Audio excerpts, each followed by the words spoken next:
കണ്ണൻ്റെ ഷോപ്പ് ഇനോഗ്രേഷന് തലേ ദിവസത്തെ വീഡിയോ ആണ് കേട്ടോ അത്.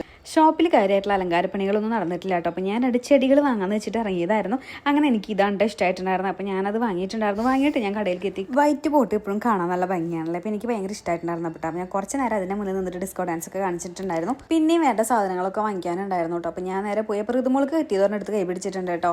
ഹാൻഡ് വാഷ് ആയിരുന്നു. അത് കഴിഞ്ഞ് ഞങ്ങൾ വീണ്ടും തിരിച്ചു വന്നു. ബലൂണൊക്കെ വാങ്ങാണ്ടായിരുന്നു, അതൊക്കെ വാങ്ങി. പിന്നെ ഞങ്ങൾ കുറച്ച് കഴിഞ്ഞിട്ടായിട്ട് വന്നിട്ടുണ്ടായിരുന്നു. വീട്ടിൽ പോയി ഋതുവിന് ഫുഡൊക്കെ കൊടുത്തിട്ടാണ് വന്നിട്ടുണ്ടായിരുന്നത്. പിന്നെ ഇത് വീർപ്പിക്കാനായിട്ട് ഇരുന്നുണ്ടായിരുന്നു. ഇത്തിരി കഴിഞ്ഞപ്പോൾ പിന്നെ വലിയമ്മയും കണ്ണനും കൂടെ വന്നിട്ടുണ്ടായിരുന്നു കേട്ടോ. അവർക്ക് നാളെ എത്താൻ പറ്റില്ല എന്ന് പറഞ്ഞിട്ട് ഇന്ന് വന്നതായിരുന്നു കേട്ടോ. പിന്നെ വലിയമ്മയ്ക്ക് ഞങ്ങൾ തുടച്ച ഗ്ലാസ് ഒന്നും ഇഷ്ടമായില്ല, അതായത് ഭംഗിയായിട്ടില്ല, വൃത്തിയായിട്ടില്ല എന്നൊക്കെ പറഞ്ഞു. അപ്പം എന്നാൽ ശരി തുടച്ചോളാം പറഞ്ഞിട്ട് അനിയത്തി ചേച്ചിക്ക് തുണി കൊടുത്തു കേട്ടോ. അപ്പോൾ വലിയമ്മതി ആ പണിയിൽ നീങ്ങിയിട്ടുണ്ടായിരുന്നു. ബലൂണ് പിന്നെ വീർക്കണേ ഉണ്ടായിരുന്നില്ല, കുറേ കഷ്ടപ്പെട്ട് ഊതി വീർപ്പിക്കണ്ട, കുറച്ച് കട്ടി കൂടിയ ടൈപ്പായിരുന്നു. ഒരു തുണി എനിക്കും തരും അമ്മ ചോദിച്ചിട്ട് കുറച്ച് നേരമായിട്ട് ഒരാൾ എൻ്റെ പിന്നാലെ നടന്നു തുടങ്ങിയിട്ട് എന്നാൽ ചെറുവക സ്ഥലത്ത് തുടച്ചോളാൻ പറഞ്ഞിട്ട് ഞാൻ കൊടുത്തു. അങ്ങനെ ഇവർ പണിയെടുക്കുന്നുണ്ട്, ഞാൻ നടന്ന് വീഡിയോസ് എടുത്തുകൊണ്ടിരിക്കുന്നുണ്ട് കേട്ടോ. അത് കഴിഞ്ഞപ്പോൾ പിന്നെ മുകേഷ് ഏട്ടൻ വന്നു. അവിടെ കുറച്ച് പണികൾ തീർക്കാനായിട്ടുണ്ടായിരുന്നു കേട്ടോ. പിന്നെ അവൻ നാളത്തേക്ക് ഡ്രസ്സൊന്നും എടുത്തിട്ടുണ്ടായിരുന്നില്ല. അപ്പോൾ ഞാൻ ഡ്രസ്സ് വാങ്ങാനായിട്ട് ഇറങ്ങിയപ്പോഴാണ് തൊട്ടടുത്തൊരു സലൂണ് കണ്ടത്. അപ്പോൾ ഞാൻ വിചാരിച്ചു ഒന്ന് ഹെയർ സെറ്റ് ചെയ്താലോ എന്ന്. അപ്പോൾ തുണിക്കട അടയ്ക്കണ്ടെന്ന് വിചാരിച്ചിട്ട് അവരുടെ അടുത്ത് പോയിട്ട് ചേട്ടാ ഒരു 5 മിനിറ്റിൽ ഞാൻ വരാട്ടോ എന്ന് പറഞ്ഞ ആളവിടെ ഹോൾഡ് ചെയ്തു.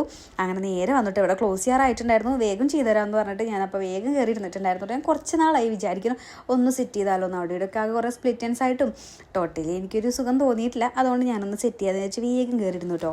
സലൂണിൽ എനിക്ക് കയറാൻ നല്ല മടിയാണ് കേട്ടോ. മടിയല്ല, പേടിയാണ് കേട്ടോ. വേറെ ഒന്നുമല്ല, ലാംഗ്വേജ് ഇഷ്യൂ ആണ് കേട്ടോ. സ്റ്റേറ്റ് വേറെ ആയിട്ടുള്ള പലരും ഉണ്ടാവാറുണ്ട്. അതുകൊണ്ട് എനിക്ക് പലരും അല്ല, കോമൺലി ഇപ്പോൾ എല്ലായിടത്തും അങ്ങനെ തന്നെയാണ്. മലയാളം അറിയുന്നവർ ചിലപ്പോൾ ഉണ്ടാവാറുണ്ട്, ചിലപ്പോൾ അതുമില്ല. ഇനിയിപ്പോൾ ഞാൻ ലേറ്റ് ആയതുകൊണ്ട് അവർ പോയതാണോ എന്ന് എനിക്കറിയില്ല.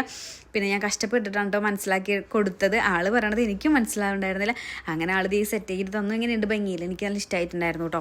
ഇനി അടുത്ത പരിപാടി കണ്ണനുള്ള ഡ്രസ്സ് എടുക്കലാണ് കേട്ടോ. ആ ചേട്ടൻ അവിടെ പിടിച്ചിരുത്തിയൊക്കെയായിരുന്നു, വേഗം ഓടിച്ചെല്ലണം. പോയിട്ട് ഒരെണ്ണം എടുക്കലല്ല, ഏത് എടുക്കണം എന്നുള്ളത് സെലക്ഷൻ ആണല്ലോ കുറച്ച് ടഫായിട്ടുള്ള പരിപാടി. അങ്ങനെ ഓരോന്ന് ഞാൻ എടുക്കുന്നു, ഫോട്ടോ എടുത്ത് അയക്കുന്നു. എൻ്റെ കൂടെ വരാൻ വേണ്ടി ഞാൻ വിളിച്ചതാണ് കേട്ടോ, അവൻ കൂട്ടാക്കിയില്ല. അങ്ങനെ ഞാൻ വേഗം ഒരു വിധം സെറ്റാക്കി എടുത്തിട്ടുണ്ടായിരുന്നു. വൈറ്റ് എടുക്കാന്നുള്ള പ്ലാനിൽ പോയിട്ടുണ്ടായിരുന്നു. അതുകൊണ്ട് പിന്നെ വൈറ്റിലേക്ക് മാത്രമായിരുന്നു എൻ്റെ കോൺസെൻട്രേഷൻ. ഇതിൻ്റെ ഇടയിൽ ഒരു 3-4 കോളം നമ്മുടെ വന്നിട്ടുണ്ടായിരുന്നു. കുറേ ഒളിയിട്ടു കേട്ടോ. അത്രയും സമയമായി നീ പോയിട്ട് വീട്ടിലേക്ക് പോകണ്ടേ എന്നൊക്കെ ചോദിച്ചു ഒളിയിട്ടു. ഋതുമോള് വൈലൻ്റായപ്പോൾ ഋതുമോൾക്ക് കാർട്ടൂൺ വെച്ച് കൊടുത്തിട്ടുണ്ട്. അങ്ങനെ ഞങ്ങൾ ഇവിടെ ഏറെക്കുറൊന്നും ഒതുക്കിയിട്ടുണ്ട്. പക്ഷെ കഴിഞ്ഞിട്ടില്ല കേട്ടോ, ചേട്ടന്മാരും പോയിട്ടില്ല. അങ്ങനെ നമ്മുടെ വയലിലൊക്കെ കുറേ കേട്ടു ഞാൻ. അങ്ങനെ ഞങ്ങൾ വീട്ടിലേക്ക് പോകാനായിട്ട്. അപ്പം നമ്മുടെ ഇന്നത്തെ വീഡിയോ ഇത്രയുള്ളൂ. ടാറ്റാ.